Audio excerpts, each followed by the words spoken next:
Hello, Gary. Your video this morning, your walk and talkie video, you mentioned what I was talking about in my machine code stuff, and you said something that's bothered me all day long. That's kind of made this video arise. You said that the senses are, what did you say? Generally accurate, I think, was how you said. Well, it's generally accurate, something along that. The accurate thing is the thing that's bothered me all day long. Should we go a bit further down so we can see Kitty Puss better than me? Yeah, accurate. I just can't see it as the right word for the job. The senses, I do not believe, ever try to represent what is in the outside world accurately. I think almost that's it's a turning point in thinking, because we have this idea that the senses, as I was just saying, represent the outside world as accurately as possible. But that's a kind of, then, it's all part of the old thinking, I think, where the senses represent the outside world accurately to me. And I will then deal appropriately with the accurate representation of what is out there. I don't think it's right. I think there's a lot about that that's not accurate. I think it's I don't think it's right. My wording of consistent, I think, is the one to move forward with. Either that, or we're stuck with this old idea that the brainium is representing, or the senses are representing up to the brainium, the outside world accurately, and then there's a me in the brainium, or the brain just even then can deal with the outside world. And that's just not how it is. Now, this picture of me is too complicated to talk about, so let's go to something else. Pen. No, vision's too complicated to start with. Let's go for sound, just to kick off with. If the senses were to represent the outside world accurately, what's it going to do with sound? Sound is what we've done. It's just a vibration of the air. It's vibration of air. How can a brainium, where it's got chemicals, electricals, neurons going, blah, how can it possibly ever even think of trying to attempt? Now, it's silly wording, but how can it even get anywhere close to representing accurately vibrations of air? I'd say it can't, and it's never tried. It's not what it does. It's not what the senses do. They mediate what is out there to the brain, but consistently, as in on the airwaves coming in, out there is bing bing. Bing bing won't arrive at the brainium, not even represented by two electrochemical impulses, bing bing. I mean, it can arise bong bong, but as long as bong bong, or the electrochemical equivalent of bong bong, always arises when in the outside world there is bing bing, that is all we can ask for the system to work.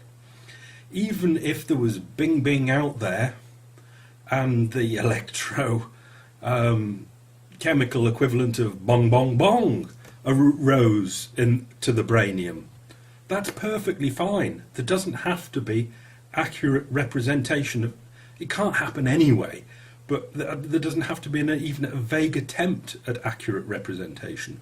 All we need is consistency. And it's not just that. Bing bing in the outside world, arising up to the branium. This is a bit silly, the bong bong bong, but this is just to show it's not any sort of simulacrum of trying to represent what's in the outside world. All it's doing is I'm just insisting on consistency. Bing bing outside world, bong bong bong arises in the cranium. What we have is not trying to represent the outside world in any way, shape or form. No. All we get is a linkage from the outside world. Bing bing arises, bong bong bong, vibration, electrochemical machine code impulses into the brain, which forces the brain into a position, into a shape that represents it doesn't represent bing bing in the outside world. It does what's appropriate when there is a bing bing in the outside world. There's no representing being done at all. This is the big step that I'm trying to introduce in this video. There's no attempt at representation through the senses up to the branium. None at all.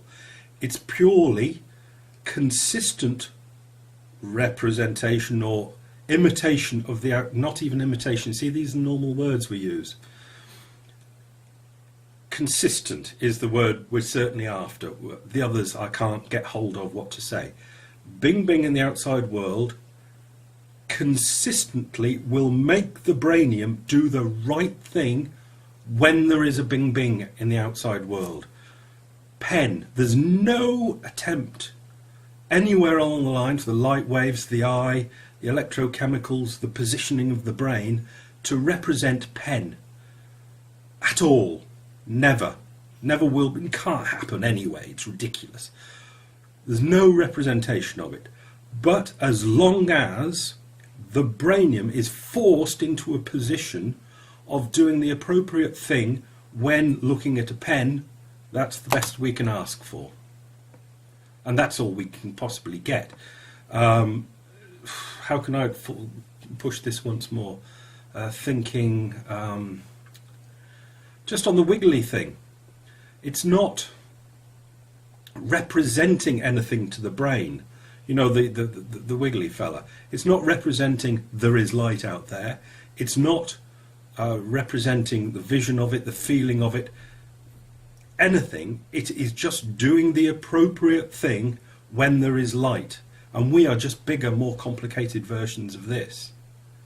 And I think this is a very important step in our thinking, because it's a step out of the old idea that the brain, via the senses, tries to represent things.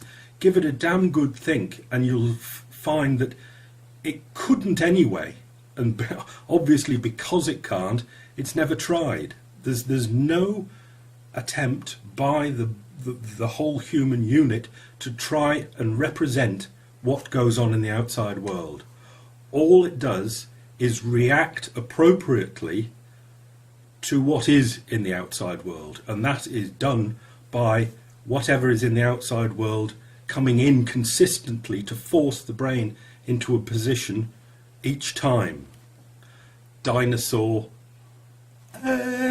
that's all that's needed. Any of these vision things are a bit too complicated for this description, but just think of sound. How could sound possibly be accurately represented in the brain? It can't happen. You've got chemicals and electricity and meat and potatoes. You can't do it. It doesn't happen. Bing bing, outside in the world, forces the brain into a position, and evolution has made sure that creatures get into nowness because that has been appropriate for the circumstances. We we are moving around, being forced by our outside surroundings to do the right thing when we see, hear, taste, smell things. These outside things get into the brainium and force it into a position to do the right thing, the appropriate thing. There is no representation of the outside world at all, I don't think. Leave it with you. It's a tricky one. It really is. In modern language, it's a quantum leap type job. But I'll leave it with you. Thanks. Bye.